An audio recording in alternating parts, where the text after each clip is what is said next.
Hello friends, welcome back to the new video guys. In this video guys, I am going to show you guys how can you solve your Wi-Fi problem in your poco phone. Guys, you want to solve guys your Wi-Fi problem in your poco phone, so guys you can solve it. And guys, now let's see how to solve Wi-Fi problem in our poco phone.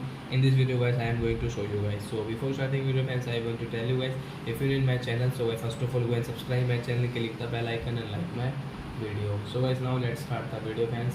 How to solve Wi-Fi problem. So first of all guys, open your phone setting guys to solve your guys Wi-Fi problem. So after guys, what will you have to do guys, you can see guys this your connection and sharing option. So guys tap here, and guys you scroll guys, you can see reset settings. So guys tap here, guys you can see guys your Wi-Fi settings. So we will tap here and reset. Okay, then guys your Wi-Fi problem will solve after 5 and 4 seconds guys. Wait here.